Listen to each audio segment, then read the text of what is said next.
All right, so here we're gonna click next to get into DigiSign. So in DigiSign, let's just walk through some of the options that you have. Let's go down the left column under envelope details, and we have our documents. Here, where if they're multiple, again, I can jump to certain pages if I want to look at things. Right now, I could go back into forms if I wasn't ready to sign yet. I can look at the fields that are here. If it's a little bit too small of a font, I can just drag this to be bigger. So if there's anything that you wanted to be a little bit larger than it currently was, you could do that. Then I can exit out. So here's your documents, jumping to them. Then we have our recipients. So here we have the email addresses that these are going to go to. If I click these three dots here, I can choose edit recipients. And here I can see who signs first. I can add a signer group if I want to sign second. I can have us both sign at the same time by going up, and then I can edit anyone here. So yours is going to be based off of your profile information. So you really can just change your signing group, and then if you need to sign or just receive a copy. But for my buyer, I can change anything. If I notice that an email address is wrong, I can do that. If I want to add someone and maybe I just want them to receive a copy, I could do that there as well. So those are my options. I'll just save. And then we see outgoing email, edit message. Here's where I can just edit your subject and your email message. I will do that or have that opportunity again when I click send as well, but you could set that up here if you wanted. And so now you can see that these documents are basically pre-mapped out with the initials and whatnot.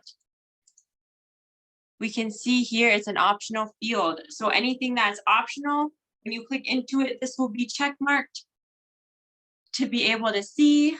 And then when they go to sign it, we will see it pops up and says optional or required above each signature that they do. We can see this is a required field. So here's where we can change that signer to training agent. And then here's our options up along the top. So right here, I have a signature. I would just click and then choose where I want it to go. I could rearrange it if I wanted to. I could get rid of that. But here's the signature. While this is open, if I were to change this, it's going to change this as well. So as long as your editing block is open, anything you're doing is editing this field. But I can easily delete it as well. If I want to do initials, click and drop. If maybe I have a PDF and I want to put their full name underneath, again, I could do that there and just line it up underneath. We have date, and we have date with the time, if anyone requires that. And then over here are ones that you won't be using really that much, but we do have our checkbox option here. I can choose how many checkboxes are in this group, and I can have required as well. So say I want to make 2, at least, at the most, 1 has to be clicked, or at the least 1 has to be clicked. I have my options there, or select exactly this amount. And I can choose my alignment here if there was multiple on that. And then I can even have checked by default if I wanted to. So a lot of checkbox options. If you ever want to get into more details of that, feel free to set up an appointment with your MTS to really dive into that. But there shouldn't be many circumstances where you're having to deal with that. A text field, that's just going to put in a text field and I can write what I want it to say. I can put that it's a read only and just leave it there.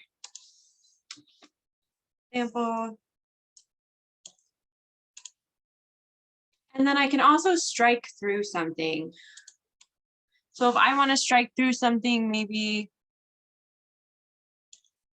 you know, this warranty here, I can just do that. And strike through. And so maybe this went down a little bit. I could just move it back up. There we go. And that's now struck through. And so that is kind of just what you can do in DigiSign. And again, we can save and exit if we're not ready to send, or we can select send.